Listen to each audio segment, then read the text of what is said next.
Playoff days arrived. Oh my God, it's here. Hour away. Let's go. Our way for the Vikings to kick some Rams ass in Arizona. We've all been waiting. It's been a long-ass week and a nerve-wracking day, but it's here. It's here. Davey, what's going on? GP, D. Garcia, Raymond, looking forward to this home game.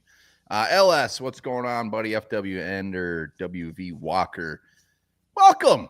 Yes. It's going to be a wonderful night. Much better than last was it Sunday again? Yeah, I don't remember. I remember everything about that day. It's going to be better. Hit that like button as you're coming in. Throw a comment down below. As always, the pregame tailgate brought to you by our dear pals over at Brew Pub Pizza. Get your butts over there. It's really the only pizza to get. Look at that beautiful. Look at that little slice of heaven right there. Damn. It's big. It's bold. It's outrageously delicious. It's brew time. It is brew time. So thank you to Brew Pub Pizza as always. You can get these things anywhere. Is that the barbecue chicken one? It is the barbecue chicken. I'm going to be popping this puppy in between the tailgate and our live stream. I'm just waiting for my chitlings to get home so they can enjoy it as well. Wow, it's very nice. You're very kind of you to feed your kids. So here it is. Vikings move on or go home. It's all. This is it. Stakes don't get any higher than they do tonight.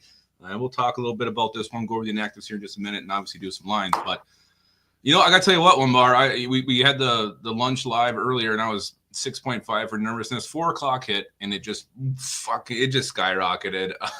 A 9 or 10 is completely fair. Yeah, it's like 9.8. It's like 9, and it doesn't mean I'm not confident what the Vikings can do.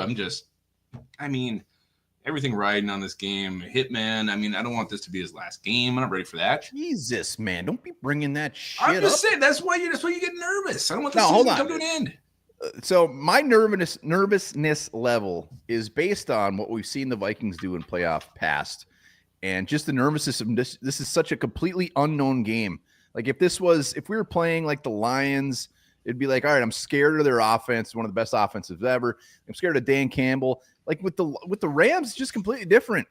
Like this could go so lopsided either way. Like we could kill the Rams, or they could just it could be a close. They could smoke us. It's like it's just very unpredictable. That's why I'm nervous. I'm nervous because I have no idea what to expect. We played them before, so we should have at least some kind of an idea what to expect. No, because the first time we played them, we played like shit. Like we should have won that game. We played crappy. So it's like I don't know what to expect. If it was the Lions or the Eagles, I'd be like, man, we're underdogs. It would be great to win. The more nerves for me are like we should win. Like if we don't win, it's going to be such a letdown. Unlike Brew Pub MVP Pizza. Yeah, my nerves are just it's the end. If you lose, it's the end. That's what I get nervous about. And Vikings. That being said, I fully expect Vikings to come up fired up, ready to roll. Like that team last week was not the Minnesota Vikings who won 14 games. I expect them to play with their balls on fire tonight from start to finish. And I could definitely see this being a Vikings steamroller type of game. Steamroller, one of my favorite things to do, adult sleepovers when it's just the guys that maybe you rent a cabin or do something. You wake up, you find those guys sleeping, you just give them a steamroller and yell steamroller as loud as you can. You roll on top of them. Wimbar does it. It's a nude steamroller. Steamroller! Run the damn ball, says Julian Marker. I was getting some messages today from Billy Lipschitz, who's at the game. Said there's way more Vikings fans there. He's there with Chad Myers. They're ready to rock. So he ran Mitch Berger. Who else did he say? It was pretty sweet. Yeah, a lot of pictures outside the stadium. A lot of purple. And granted, that's Vikings fans taking these pictures. We'll see what happens in the stands, but I think we're going to be represented very well. I don't think the Rams really had that many fans anyway. Dirk Diggler loves a good Cleveland steamer. Whether the place is empty or not, fans don't matter. They're not going to decide this game. Don't care. Get the dub. I'm nervous. It's up to 15. Get the freaking dub. Yeah. And the other thing, too, it makes me nervous. It's just the way the Vikings have lost playoff games. It always seems to be like some kind of heart-wrenching fashion. The missed field goal, Blair Walsh. Obviously, you go back to 2009. Like, it never seems to be just a game you lose. It's always got to be rip your heart out through your balls. Rock 'em, sock 'em, fight. All right, well, let's get into the inactives here. I don't want them to keep singing. No. Oh, Billy's messaging me right now. Oh, there's this shot of the stadium. All right, so let's get into the Vikings inactives. Daniel Jones is your emergency quarterback. He is number 3. It means he'll only play if there's devastating injuries to Sam Darnold. Zero surprise there. Nick Mullins. Yeah. Zero surprise. He's on the 53, so the comp pick is activated. Daniel Jones will not see a snap. Yeah, and like KLC was kind of like he made it a little bit mysterious this week earlier with one of his press conference answers. But I think we all knew in our hearts Daniel Jones would be the emergency quarterback tonight. Come on, Mustancer. 3-0 on the first drive. He's just going to sleep early. He's not going to watch the playoff game. You're gonna miss a hell of a game, man. Yeah. Mustancer? I don't know. Defensive lineman Levi Drake Rodriguez is inactive as usual. Dan Feeney has been active since about week 12. He is inactive again. Walter Rouse, a really hell of a guy, also inactive. And then Pat Jones, the second, is still out because of that injury suffered at the hands of Tucker Kraft. I don't know what this means. I hope we get the dub today so we can lose next week. I hope we get. That's very confusing. I don't think that's a positive. Maybe he's a Eagles fan. I don't know what's going on there, Reginald. Well, he said we. I hope we get the dub today. So those are your Vikings inactives today. Yeah, no surprises. No, 0. I mean, Gabe Murphy's he's been active the last couple of games, man. Is the dude gonna make a play or what?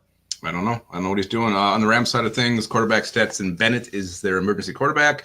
Tyler Johnson. Tyler Johnson, former Minnesota Gopher, is inactive. Cornerback Emmanuel Forbes, former first-round pick, inactive. Really? Jake Ellenbogen was talking him up a little bit. Like, I wonder if was he the one that was sick this week? Was he on the injury report? I don't know. I just know he is not playing tonight. Outside linebacker Brennan Jackson, offensive lineman Justin Diedick, and offensive lineman Joe Noteboom. Joe Noteboom. He didn't start for him, does he? Was he Oklahoma? Where'd he go? Noteboom? No. I don't know. He said a cool last name. Yeah, but he went somewhere. Viking Funer, your Twitter was definitely very active today. Yeah. John Carlone is not going to make any negative comments. I like that. Yeah, I like that. I do too. We'll see if he can stick to it. Maybe when the drinks are. Oh, Viking. Skull, Pat, and Cullen, brother, is at the game and wearing his Raiders fan. He's wearing a fan on top of him. Yeah, he's keeping everybody else cool, I guess. He lives in Arizona. Spiking Viking, we love you, man. That's nice. Yeah, thank you, Spiking Viking. Vikings did have a little bit of news here. Taki Taimani was downgraded to out. He was not, activated to the active roster. And Marcellus Johnson, the offensive tackle we had earlier on a practice squad this year, is back on the Minnesota Vikings. He's Marcellus as returned. Who did we cut? I don't know if we had cut anybody. It just said Taimani wasn't activated, so I don't know if that's the spot. I don't know. Joe Noteboom was TCU. I guess it was in the southern states. I was closer. Yeah, I'll give you that. Thank you. John's not drinking tonight. Going 1-0 tonight, says Mark. Yeah, Mark. It's been a while. We lose tonight. I'm gonna jam this microphone right up my butt. I'm not gonna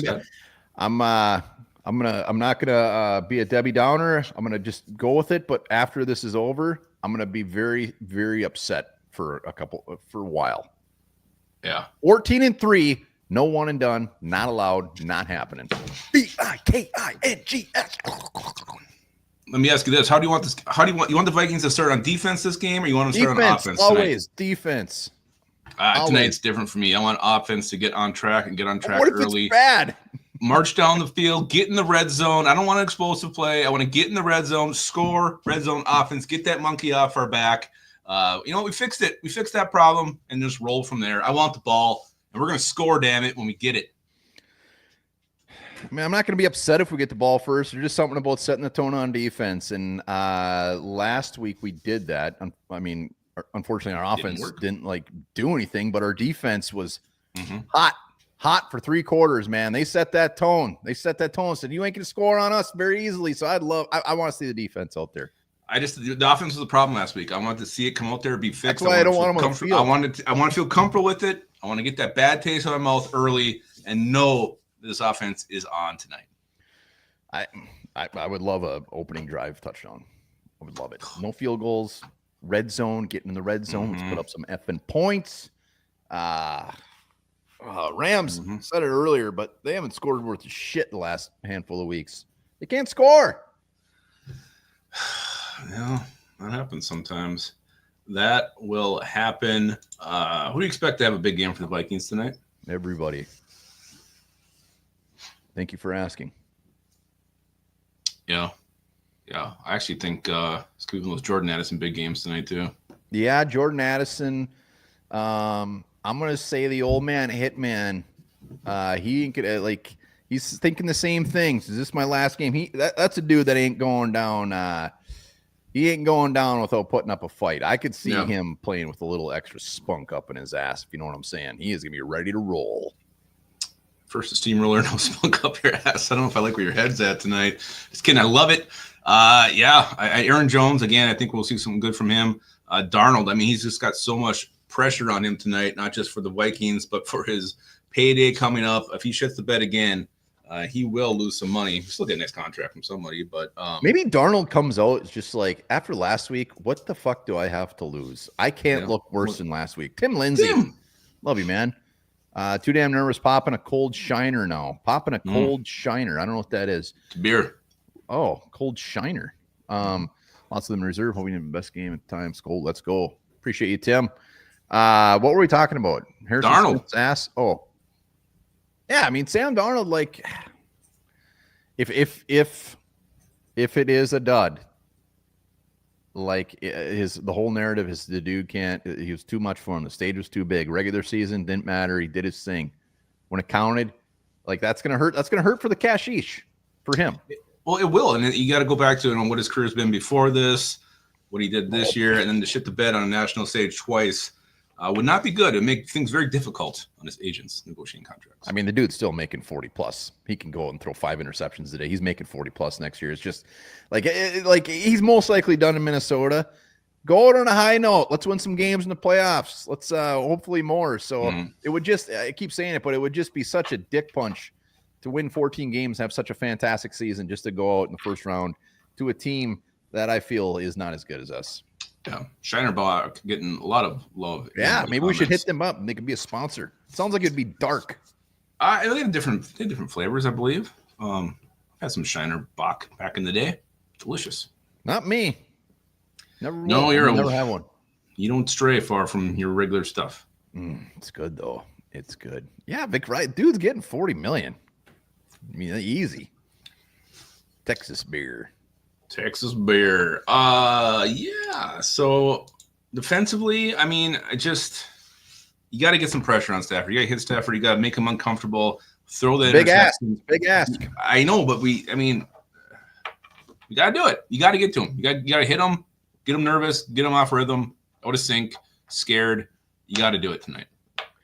Yeah, and even if it's not consistent, like it's a very tough ask to go out and say you're going to get consistent pressure on Stafford. Like early, let's put him on his butt a couple times. Like, we're not going to be up in his face all game. It ain't going to happen. The dude gets the ball out too effing quick, and if they're not doing that, they're handing the ball off to Williams. Sounds like we might need some coverage sacks tonight. We need something. We need something. There we go. There's a lot of skulls. Love it. Yeah. Venomous has said he's got. His stomach is in knots. Nuts, absolute nuts. We need to stop their short game. I mean, to me, that's really, if you stop that, we got it. If we stop those short passes, Puka Nacua, it's over. Yeah, and hopefully we're ready for Puka this time. We have some kind of answer for him. Yeah, his name's 22 Hitman. Putting him on his shitter right out of the gate. Gee, Speezy, we're not talking like that. We're not talking like that right now. First, it could be. Never mind. It could be a lot of things. It could also be his first game on the Super Bowl run. First game. That would have been like week 1. Playoffs, I mean. First game of the playoffs. Gotta be. That was really unspecific. I know. Skull. I know it was. Minnesota Night Owl. A lot of skulls in the comments. Everybody's feeling damn good right now. Yeah. Let's hope the Vikings are ready. I do feel they're going to be ready and show up this game and can dominate. Kevin O'Connell is not going to let them come out flat. He is not going to let them lay 2 duds in a row. He's going to get his first playoff win tonight. It's going to be beautiful, and the season will continue. How do you like them apples? I like it. The way you said it made me feel very confident and calm. I bet that pregame speech is not calm. I bet there's a lot of F-bombs. I bet there was a lot of just get out, hot start, let's fucking go. Yeah. A lot of men. He's saying a lot of men. Are you with me, men? I don't know. Maybe he's saying pals. No, he says men a lot. He says men a lot in his post. They do bleep out a lot of his swearing too. I think he does swear quite a bit. Yeah, KOC is ready. He's ready. That's why he's one of the best damn coaches in the league. That's why teams are rumored to want to trade for this guy. He's got these boys ready. And Brian Flores is one badass motherfucker. He's ready. Oh, hell yeah. You want to do some lines? Ready? Yep. All right, let's go. Justin Jefferson, 93.5 receiving yards. Higher. JJ make a pay. He's going off tonight. Tim Lindsay says, what's your best guess for results on the first offense for 7 points? Yeah. We did that the first time we played the Rams in the first drive. We were up, 10-0 or something on it? Was it 14-0? No, they score on us right away. It was back and forth. We had a lead we were up. I think they marched right down the field on us. We were leading in the halftime. T-Bass, you need to listen to some of his post games that they don't put on Vikings.com. He's got a bad potty mouth. And it's beautiful. A lot of beeping. We were 14-7 in the first quarter, I guess. We were down or winning? Winning. But anyways, yeah, he's got a potty mouth. All right, Lions, let's go. Justin Jefferson, he's gonna have $150 tonight. JJ is gonna win this game single-handedly. Nice. All right, let's go Sam Darnold, 268.5 passing yards. I think that's probably right on. TD's in the house. TD. He's a closet Viking fan, man. He loves the Vikings. Really? I can tell when he ever says Vikings or Sam Darnold, he just smiles. I know he loves Van Ginkel. Yeah, Van Ginkel last week almost had the big play. Would have made that a completely different game. And this week, I say he's either getting a sack or a pick. He's due. He's so damn due, man. He's been so close. Yeah, he has been. Let's go over to Jordan Addison with 4.5 receptions. I think we're both on the same page with Addison having a decent game tonight. I'd say about 6 for 72. And 2 touchdowns. Jesus. Right, here's the one you've been hyping all week. TJ Hawkinson. They took out his receiving yards line, so we'll do receptions 4.5. Well, I'm hyping him just because the Rams suck against tight ends, and TJ Hawkinson every week I say TJ Hawkinson's gonna have a good game, so I'm not gonna stop now. So yeah, over 4.5. Come on, Hawk. Yeah, come on, Hawk. Hold together, man. You talked about Gink being due. Hawk is so due for a big game. Gink's not really due. He has a great game every week, but I just want that splashy play. Hawk needs like that, the 10 catch performance that hasn't had since. Over 100 yards, a red zone touchdown. If we get a red zone, not only a red zone touchdown, but it goes to Hawkinson, bodily fluids all over the place. Oh, hell yeah. Sergey Tomas from Barcelona, Spain. Skull. Hell yeah. Darnold, do not let me down. Welcome. He won't. He's not gonna. All right. Do we say Hawkinson 4.5 receptions? Is he going higher? Yeah, why not? Right, I want Aaron Jones. I want them to run the ball a ton. Like I'm very conflicted. Like I want a lot of things here. I just want something to work. His line is 58.5. Aaron Jones? Yeah, higher. Rams suck against the run. All right, let's do Puka Nacua. If they give him the ball. Give him the ball. No, they have to. Oh, yeah, we are huge in Spain. Huge worldwide following. We're hoping to go live from a bar there sometime. It'd be great. Think they got Miller Lite there? I think they have cantinas in Spain. I don't think they have bars. Whatever the hell that is. Puka, 92.5 receiving yards for Puka. Lower. Stafford, 245.5 passing yards. Lower. Kyron Williams, 82.5 rushing yards. Higher. And the last one we're going to do today, Will Reichard, 6.5 kicking points. Lower. Extra points. Nothing but extra points today. And we're going to have about 5 of them. Nice. I hope so. I went with my heart a lot on those, but I don't care. Go with your heart. Get yourself a Brew Pub Pizza. There's still good 40 minutes to go. Head down to the gas station. Look for that red MVP label. Delicious. Mm-hmm. So damn good. You will not regret it. So Jane Doe, what is your problem? I don't know. She's been here talking shit all day. I haven't noticed her. Yeah, well, no one does. Her name's Jane Doe. John Doe. I just want John I know. All right, well, this is it. We're coming back, what, 6:40? Vikings. Skol Vikings. Let's go. Yeah, we'll be back in about 25 minutes. Go have a potty. Wash your hands afterwards. Get yourself a Brew Pub Pizza. Get ready for the biggest game of the year. Last week, no, that means nothing. It's playoff time, baby. It's win or go home. And let's win. And guys, remember this: we're getting ready for the big win. The Vikings' last playoff win was January 5, 2020. Not bad.